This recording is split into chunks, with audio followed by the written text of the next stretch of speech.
École Fuji Nichiren, bonjour à tous. Aujourd'hui, 24 février 2024, 11 heures en France, 21 heures au Vanuatu, pays du Pacifique du Sud-Ouest où j'habite. C'est notre 6e réunion mensuelle Zoom. Bien la nuit à tous les francophones du monde entier qui nous rejoignent. Aujourd'hui, Gérard va nous entretenir du concept de Ichinen Sanzen. Gilles est votre opérateur sur Zoom et Thierry vous parle en ce moment. Il y a plus de 50 ans, grâce aux bouddhistes de la Nichiren Shoshu, nous nous sommes rencontrés. Aujourd'hui, nous sommes contents de nous adresser à vous grâce à Zoom. Alors, commençons cette première conférence. Gérard, nous t'écoutons. Merci. Bonjour à tous. En tant que pratiquant de l'école Nichiren Shoshu, seule héritière orthodoxe de l'enseignement de Nichiren Daishonin, notre foi et notre pratique sont fondées sur le Daigoronzon. Daigoronzon que Nichiren Daishonin a défini lui-même comme étant le Kanjin no Ronzon, c'est-à-dire le Ronzon de la contemplation de l'esprit, ou encore Ronzon de l'introspection, qui est la matérialisation du principe d'une pensée 3000. Il m'a donc semblé que la connaissance de ce principe d'une pensée 3000 recouvrait une importance évidente. Or, il apparaît que notre compréhension en la matière est extrêmement superficielle au point de ne pas nous permettre d'apprécier pleinement la chance que nous avons de pratiquer avec foi dans le Goronzon de Nichiren Daishonin transmis par la Nichiren Shoshu. Bien entendu, tout le monde connaît la composition des 3000. 10 mondes multipliés par 10 mondes, multipliés par 10 ainsi et multipliés par 3 domaines. Toutefois, quel est le lien reliant ces éléments entre eux? Qu'est-ce vraiment que le principe d'une pensée 3000? Quel est son rapport avec le Goronzon? Je vais tenter de répondre à ces questions en utilisant les écrits de Nichiren Daishonin, les grands patriarches successifs et des maîtres du Tendai. Bien entendu, mes explications ne seront être qu'insuffisantes au regard de la profondeur de ce principe. Toutefois, elles auront peut-être, et c'est cela leur objectif, l'avantage de nous faire un peu mieux comprendre ce que nous pratiquons, ce qui, je l'espère également, améliorera notre discours lorsque nous parlons du bouddhisme aux autres. Dans tous les cas, même si nous ne comprenons rien à la doctrine d'une pensée 3000, dans le traité sur le Ronzon de l'introspection, Nichiren Daishonin écrit « Pour ceux qui ne connaissent pas une pensée 3000, le Bouddha fit preuve d'une grande compassion et enveloppa cette perle dans ses 5 idéogrammes qu'il accrocha au cou des êtres infantiles de la fin du Dharma. » Ailleurs, dans le même traité, il écrit « Les pratiques causales du Vénéré Shakya et leurs effets vertueux sont présents dans les 5 caractères de Myoho Renge-kyo. » Autrement dit, même sans y comprendre grand-chose, à partir du moment où nous récitons Daimoku avec foi dans le Goronzon, nous devenons Bouddha dès ce corps. La doctrine d'une pensée 3000 fut présentée pour la première fois dans le 5e volume du Grand Arrêt et Contemplation du moine bouddhiste chinois Zhiyi par ces mots. L'esprit contient 10 mondes de Dharma. Un monde de Dharma contient lui aussi 10 mondes de Dharma, ce qui fait 100 mondes de Dharma. Un monde contenant 30 sortes de domaines, 100 mondes de Dharma donnent 3000 sortes de domaines. Ces 3000 sont présents dans le cœur d'une pensée. S'il n'y a pas d'esprit, alors inutile d'aller plus loin. S'il n'y a ne serait-ce qu'un peu d'esprit, alors il contient 3000. Donnant un nom à ce phénomène, on l'appelle l'objet inconcevable. Fin de citation. Plus qu'une théorie, une pensée 3000 est en fait l'expérience personnelle de pratique de Zhiyi, notée par son disciple Zhangang Guandi. Voyons maintenant comment Zhiyi est parvenu à cet enseignement ultime du bouddhisme.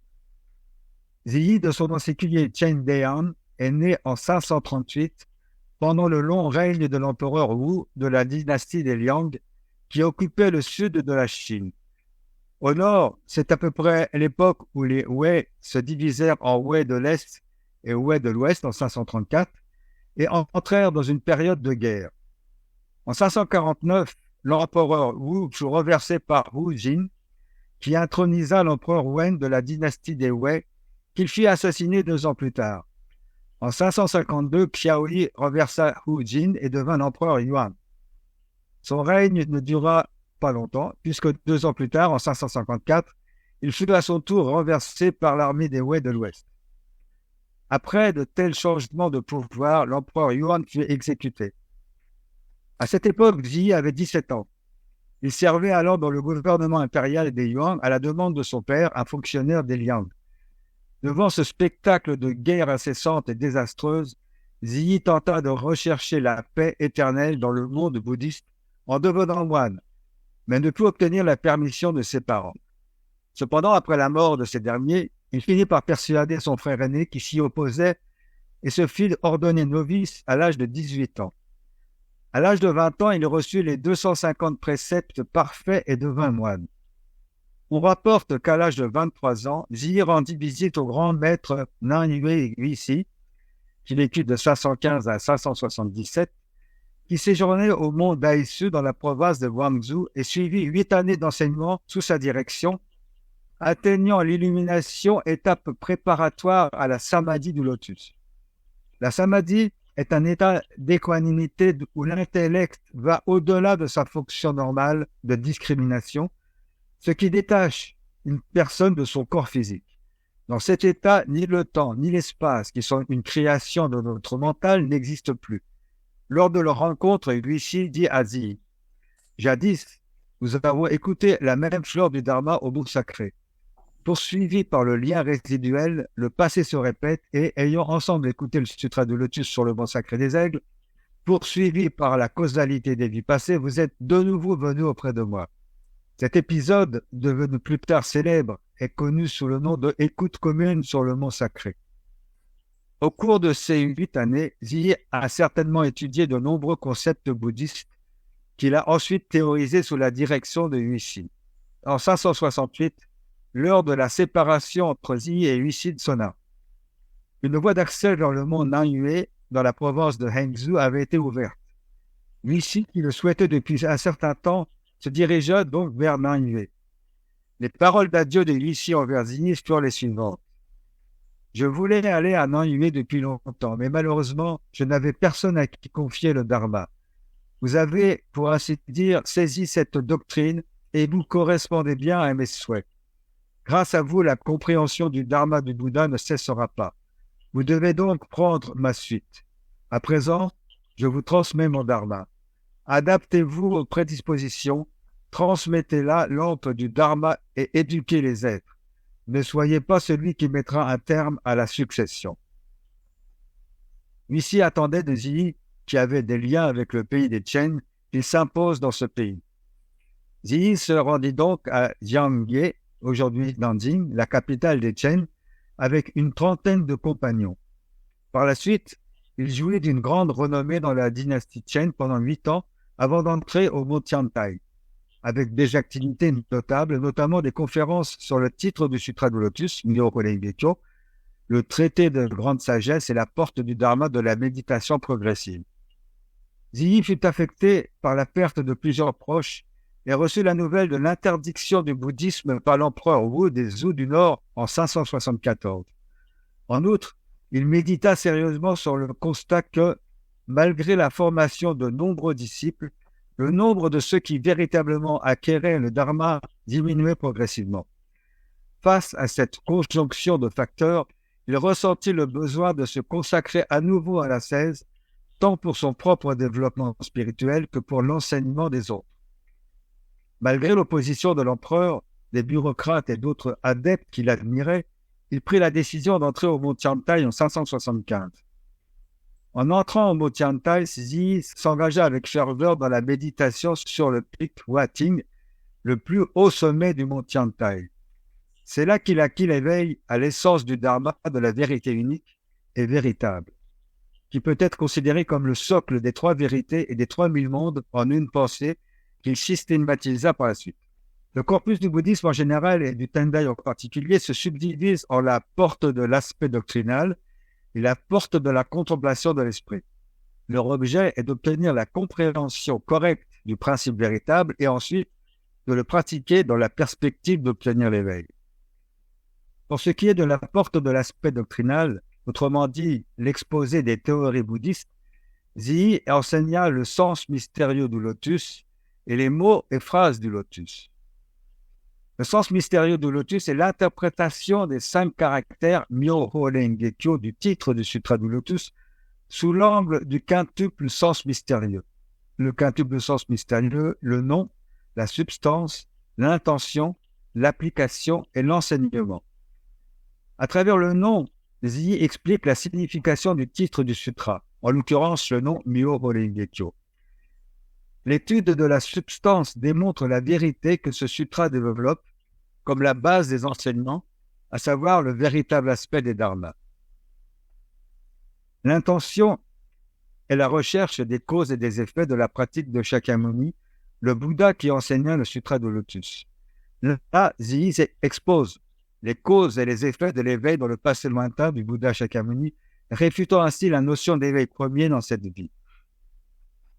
L'application représente les moyens d'ôter le doute et faire naître la foi dans le sutra du lotus chez les êtres afin de les sauver. Il s'agit des 2 sagesses circonstancielles et véritables du Bouddha. L'enseignement situe la place du sutra du lotus dans la prédication et l'enseignement donné par le Bouddha au cours de sa vie. Quant aux mots et phrases du lotus, c'est une interprétation des passages du sutra du lotus selon 4 points de vue.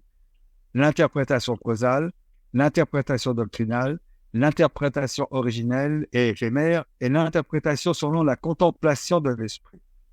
L'interprétation causale est basée sur la relation entre les êtres et le Bouddha. Les êtres recherchent le Bouddha et en retour, le Bouddha répond aux êtres. L'interprétation doctrinale est basée sur les 4 enseignements de la doctrine, selon Zi.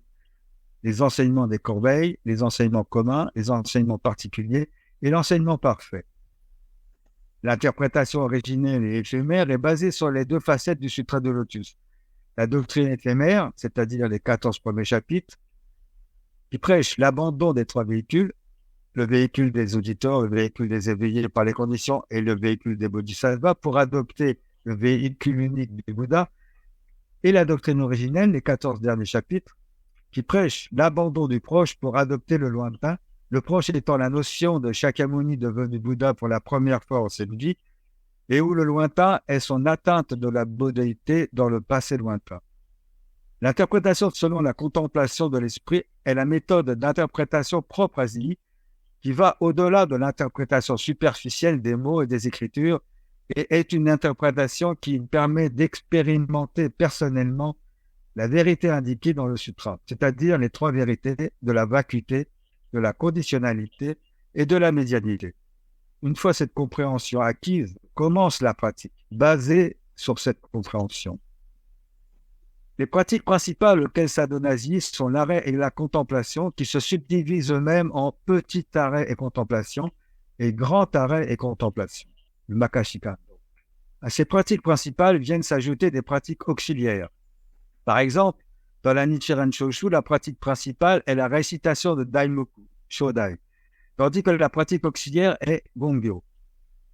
Les pratiques auxiliaires dans le Tendai s'appellent les 25 moyens, communs au petit et au grand arrêt et contemplation, et répartis en 5 catégories de 5 sujets à cultiver ou à maîtriser afin de se préparer à une ascèse sérieuse de la contemplation. Le premier des 5 groupes est réunir 5 conditions. Ces 5 conditions sont respecter les préceptes, préparer un minimum de nourriture et de vêtements, résider dans un endroit calme et isolé, mettre fin à toutes les responsabilités mondaines et approcher un ami de bien. Le deuxième groupe est renoncer aux désirs sensuels de la forme, du son, de l'odeur, du goût et du toucher en les restreignant et les contrôlant. Le troisième groupe, c'est rejeter les 5 obstacles que sont l'avidité, la colère, la paresse, la honte et le doute. Le quatrième groupe, c'est réguler son alimentation, son sommeil, son corps, sa respiration et son esprit. Le cinquième groupe est constitué des 5 pratiques supplémentaires concernant les désirs, la diligence, la pleine conscience, la sagesse habile et l'esprit unique. L'arrêt et la contemplation ont pour objet les 3 vérités, la vacuité, la conditionnalité et la médianité, mais abordées d'une manière différente selon le petit arrêt et contemplation et le grand arrêt et contemplation. Zi aurait révélé le petit arrêt et contemplation à l'attention de son frère aîné qui était dans un état de dépression. Le frère aîné pratiqua la méthode d'ajustement du corps et de l'esprit décrite dans le livre, surmontant sa peur de la mort, récupéra tant physiquement que spirituellement et vécut pleinement sa vie. Le petit arrêt et contemplation est également appelé l'arrêt et contemplation progressif, car on procède par étapes successives. On contemple d'abord la vacuité, en rejetant la notion d'existence pour arriver à un état d'absence de concept. Ensuite, on contemple la conditionnalité, en reconnaissant l'expression verbale et éliminant ainsi l'attachement à la vacuité. Enfin, on contemple la médialité, en synthétisant les notions de vacuité et de conditionnalité afin d'éliminer l'attachement à l'une ou à l'autre. Je vais prendre un exemple que j'ai déjà utilisé, celui d'une bouteille. Une bouteille posée sur une table entre dans notre champ de vision. Instantanément, nous prenons conscience de cette bouteille et dès lors, pour nous, elle existe. Si nous nous appliquons à l'analyse de sa nature, nous nous apercevons que si elle est remplie d'eau, nous l'appelons bouteille d'eau. Si elle est remplie de vin, nous l'appelons bouteille de vin. Si elle est vide, nous l'appelons bouteille vide. Si nous la faisons tomber et qu'elle se casse, ce n'est plus une bouteille. Si nous plantons une bougie dans son goulot, on l'appellera bougeoir. Si nous introduisons une fleur, ce sera alors un vase. Si on dit non, ce n'est qu'une bouteille avec une fleur dedans, c'est que nous sommes encore attachés à la notion d'existence. Si nous saisissons la bouteille et frappons quelqu'un avec, elle devient une arme. On arrive à la conclusion de l'absence de nature de la bouteille en tant que telle. Dans les sutras, on trouve le même genre d'exemple avec le feu. Quand on alimente un feu avec des bûches, c'est alors un feu de bûche. Si nous l'alimentons avec de la paille, nous avons alors un feu de paille. J'ai pris deux exemples, mais ce principe est valable pour toute chose dont nous prenons conscience. Finalement, en contemplant ainsi la vacuité de la notion de bouteille, de feu ou de toute autre chose, on parvient à rejeter la notion d'existence de bouteille, de feu ou de toutes les autres choses pour arriver à un état d'absence de concept, d'absence de nature. Telle est la vacuité analytique. Toutefois, si l'on s'arrête à cette notion de non-existence, on tombe dans le nihilisme du petit véhicule dans lequel rien n'existe. Or, comme le disent les sutras, si on alimente un feu avec des bûches, on obtient le nom de feu de bûche. De la même manière, en remplissant une bouteille vide avec de l'eau, on obtient le nom bouteille d'eau. L'expression « on obtient le nom » est très importante. En effet, lorsqu'on a compris que les choses sont simplement un nom que l'on a donné à divers éléments qui se sont assemblés en fonction des causes et des conditions, on contemple alors la conditionnalité en reconnaissant l'expression verbale « feu de bûche », « bouteille d'eau » et celle de tous les autres concepts et élimine ainsi l'attachement à la vacuité. Enfin, en synthétisant les deux vérités de la vacuité et de la conditionnalité, en intégrant l'une et l'autre sans s'y attacher, on parvient à la vérité de la voie du milieu. Si l'on prend l'exemple d'un verre rempli à moitié, on peut dire, premièrement, qu'il est à moitié plein, deuxièmement, qu'il est à moitié vide, troisièmement, qu'il est à la fois plein et à la fois vide, et quatrièmement, qu'il n'est ni vide ni plein. Il s'agit là du tétralemme du discernement utilisé par Nagarjuna que Ziggy réutilisa. Le grand arrêt et contemplation, quant à lui, reflète la pensée de Ziggy amenée à la perfection. Il s'agit de l'arrêt et contemplation soudain et parfait. En effet, la contemplation des trois vérités ne s'effectue pas par étapes, comme dans l'arrêt et contemplation progressif, mais d'un seul coup. Les trois vérités fusionnent en notre pensée.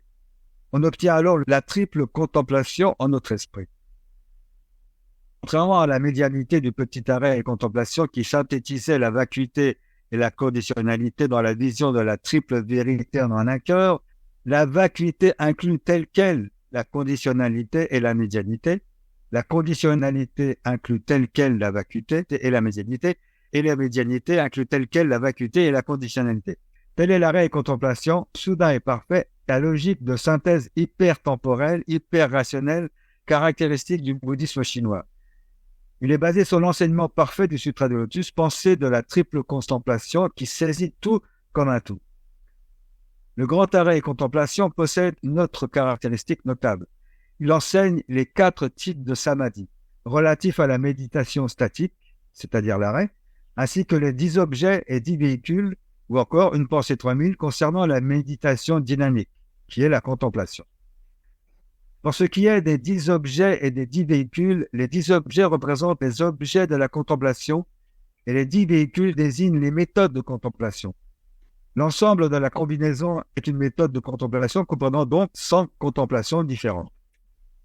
Une pensée 3000 est la méthode de contemplation des 3000 caractéristiques des 10 mondes de Dharma, des 3 domaines et des 10 insignes visualisés en un seul esprit. Dans le grand arrêt et contemplation, les éléments tels que les 10 objets, les 10 véhicules et les 3000 mondes sont assignés du point de vue soudain et parfait. Ou synthèse non temporelle, ils ne sont donc pas systématisés en tant qu'échelle de progression. Toutefois, cela ne veut pas dire que dans la pratique, il n'y a pas de dimension temporelle et de graduation. En tant que philosophie et enseignement, la vision du monde selon les 10 objets et les 10 véhicules, une pensée 3000, est extrêmement complexe et complète. Pour cette raison, de nos jours, certains éléments ne peuvent être pratiqués que de manière partielle. Voici à présent un aperçu du grand arrêt et contemplation, conformément au titre de ces chapitres. Le premier chapitre du grand arrêt et contemplation est consacré à l'idée générale. Il aborde les 6 identités et les 4 types de samadhi. Les 6 identités exposent le processus d'ascèse d'un bodhisattva pratiquant l'enseignement parfait du Sutra du Lotus, c'est-à-dire la pratique de la non-dualité des choses divisée en 6 degrés. Les 6 identités, en japonais rokusoku, sont l'identité de principe, l'identité de dénomination, l'identité de contemplation, l'identité d'analogie, l'identité de réalité fractionnelle et l'identité ultime. La première, l'identité de principe, est le degré dans lequel on n'a pas encore entendu parler du dharma correct et n'est pas encore conscient de la nature du Bouddha. Le deuxième degré est l'identité de dénomination. C'est le degré dans lequel on a entendu le dharma du Bouddha et compris que l'on possède la nature du Bouddha. Le troisième degré est l'identité de contemplation. Il s'agit de degrés dans lequel on débute la pratique de la méditation du Tendai et des 6 perfections, c'est-à-dire les perfections de la générosité, de l'éthique, de la patience, de l'enthousiasme, de la concentration et de la sagesse, et entreprend la vision de la nature du Bouddha dans son cœur. Le quatrième degré est l'identité d'analogie. C'est l'étape dans laquelle on a renoncé aux 2 égarements, des vues et des pensées, et ainsi purifié ses 6 racines et donc obtenu une sagesse supérieure similaire à celle du Bouddha. Le 5e degré est l'identité de réalité fractionnelle. C'est le degré dans lequel on s'éveille partiellement à la sagesse véritable et en conséquence commence à réaliser la nature du Bouddha. À ce stade, on a éradiqué 41 des 42 égarements de l'obscurité. Seule demeure l'obscurité fondamentale. Enfin, le dernier degré est l'identité ultime. C'est le degré final de l'éveil dans lequel on réalise pleinement la nature du Bouddha. C'est le stade ultime de la réalisation de l'état de vie de l'enseignement parfait. Ces degrés d'éveil se déroulent au cours de l'ascèse qui se décline sous 4 formes de samadhi. La samadhi est une forme de méditation pendant laquelle on concentre son esprit sur un objet unique. L'objet de la concentration peut être physique, il peut être un principe métaphysique ou une existence transcendantale. Cet exercice est habituellement pratiqué de manière répétitive pendant une longue période de temps, jusqu'à ce que le pratiquant atteigne une concentration de l'esprit dans laquelle il réalise des principes ou visualise des objets transcendantaux. La première samadhi, donc on aborde les pratiques principales du Tendai. La première samadhi est la concentration assise, permanente. Le pratiquant entre seul dans une salle calme et s'immerge dans la méditation pour une période de 90 jours. Il est exclusivement assis et ne se lève que pour un repas par jour avant midi et les besoins naturels. La deuxième samadhi est la concentration marchée permanente. Elle consiste en une méditation en marchant autour d'une statue du Bouddha Amida pendant une période de 90 jours, tout en invoquant son nom et en évoquant son image. On marche sur des lattes de bois entre les piliers de la salle, où l'on repose ses pas en s'accrochant à des cordes de chanvre suspendues au plafond quand on est fatigué, sans jamais s'asseoir. La troisième samadhi est la concentration mi-marchée, mi-assise. Le pratiquant marche autour d'une statue du Bouddha tout en récitant un sutra et également médite sur la réalité des choses en posture assise, les jambes croisées. La quatrième samadhi est la concentration ni marchée ni assise, consistant en une méditation sur la réalité dans une posture et pendant une période de temps non spécifiée. Dans cette concentration ni marchée ni assise, la vie quotidienne elle-même est une pratique. Comme il n'y a pas de période ou de méthode fixe de pratique, ce n'est pas toujours facile, car il faut toujours être en contact avec l'essence qui transcende la forme. Plusieurs éléments interpellent déjà notre attention. Premièrement, il est impossible de réaliser ces pratiques de but en blanc sans préparation, d'où les 25 pratiques préliminaires qui ont pour objectif d'extraire le pratiquant de toute attache mondaine. Ensuite, et c'est sans doute la raison la plus importante qui de nos jours rend cette pratique obsolète, est que Zhi vivait à l'époque de la semblance du Dharma, alors que nous, êtres ordinaires, n'ayant jamais eu de lien avec l'enseignement du Bouddha, vivons dans la période de la fin du Dharma. Nous allons à présent poursuivre avec un autre point abordé par Zhi dans son grand arrêt et contemplation, à savoir l'explication du nom. Dans le chapitre consacré à l'explication du nom, Zhi donne des explications sur la définition et la catégorisation du nom arrêt et contemplation. Premièrement, le terme arrêt et contemplation possède 3 significations et profils. Il existe 3 types d'arrêt. L'arrêt des activités erronées de l'esprit, l'arrêt dans la vérité grâce à la sagesse et l'arrêt lucide vis-à-vis du non-arrêt de l'obscurité. De même, il existe 3 types de contemplation.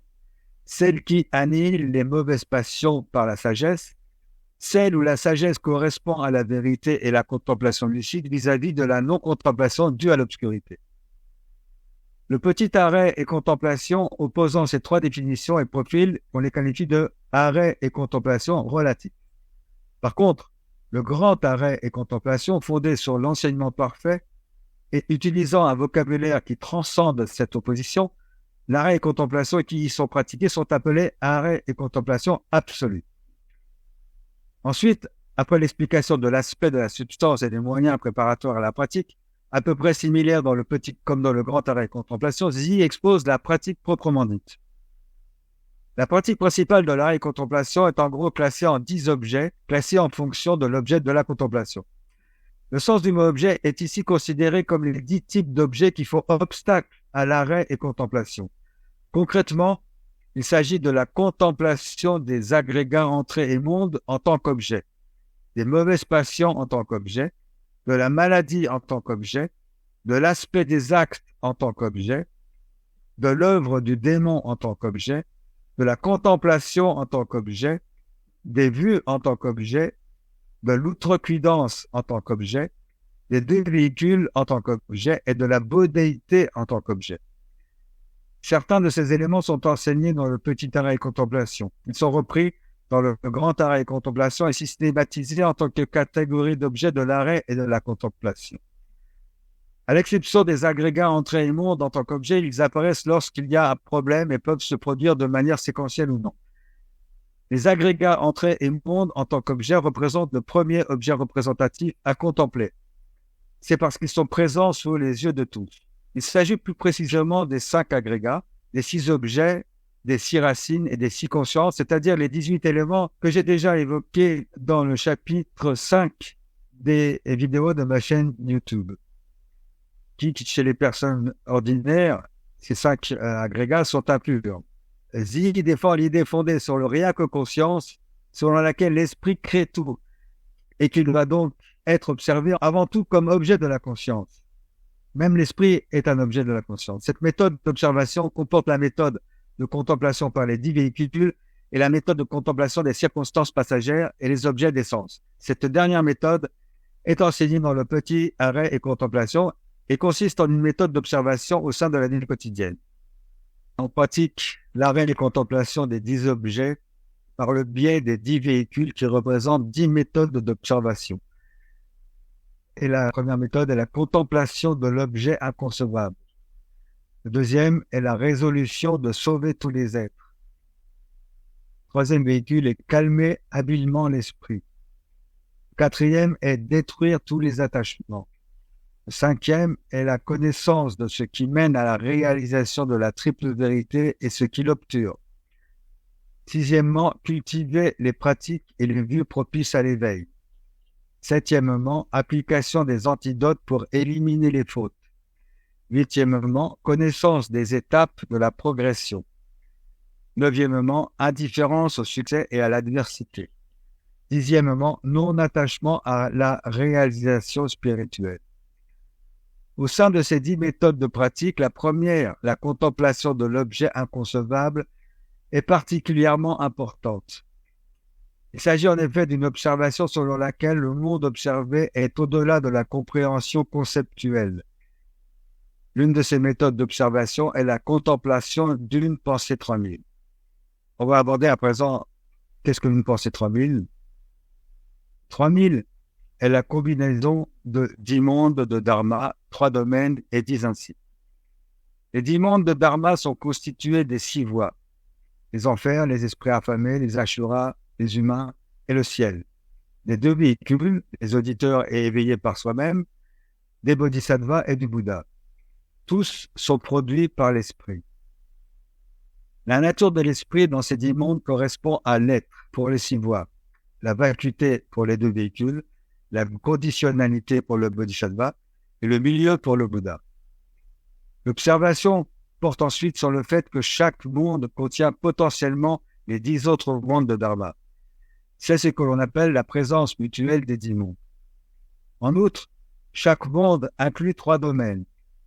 Le domaine des 5 agrégats, c'est-à-dire les 5 ombres, en tant que composante du nom et de la forme, le domaine des êtres en tant qu'êtres vivants, et le domaine du territoire en tant que support. Les 10 ainsi sont les 10 qualités, aspects que possède chacun des mondes suspensionnés. Plus précisément, il s'agit de l'aspect, la nature, la substance, l'énergie, la production, la cause, la condition, l'effet, la rétribution et l'égalité totale de l'origine à la fin.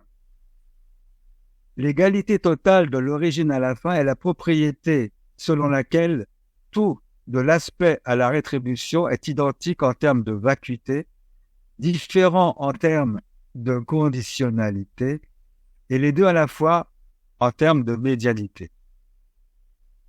Il est à noter que les 10 ainsi sont enseignés dans le chapitre des moyens du Sutra du Lotus.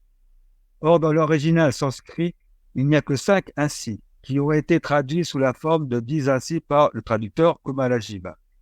Ce qui précède est combiné par la multiplication 10 multiplié par 10, multiplié par 3, multiplié par 10 égale 3000. Ainsi, nous constatons qu'il y a ces 3000 mondes dans chaque esprit. L'esprit unique de l'instant présent et les 3000 mondes qui symbolisent tous les phénomènes ne se positionnent ni comme antérieurs ni comme postérieurs l'un à l'autre. L'esprit unique n'engendre pas les 3000 mondes, pas plus que les 3000 mondes ne résident dans l'esprit unique. Nous observons que cette analyse est subtile et inconcevable, c'est-à-dire qu'elle dépasse et échappe à toute reconnaissance conceptuelle. Une autre méthode d'observation de l'objet inconcevable est la supposition en 4 clauses, appelée également le tétralème du discernement que nous avons déjà vu tout à l'heure. Il s'agit d'une méthode dérivée de Nagarjuna qui considère les objets de l'esprit comme vides, c'est-à-dire inconcevables, à travers une analyse de la négation des 4 types de propositions, qui sont A, non A, les deux, et ni l'un ni l'autre. Le grand arrêt et contemplation n'est écrit que jusqu'au 7e alinéa du 7e chapitre, concernant la pratique principale de l'arrêt et contemplation. Après cela, seuls les titres, la table des matières, sont donnés et les contenus n'apparaissent qu'en termes généraux dans le chapitre des grandes lignes et dans d'autres chapitres. Ce n'est pas parce qu'il est incomplet, mais parce qu'il semble que l'on ait voulu ne pas décrire en détail les niveaux supérieurs. Lors des prochaines conférences, j'aborderai par le détail chaque élément constitutif d'une pensée 3000.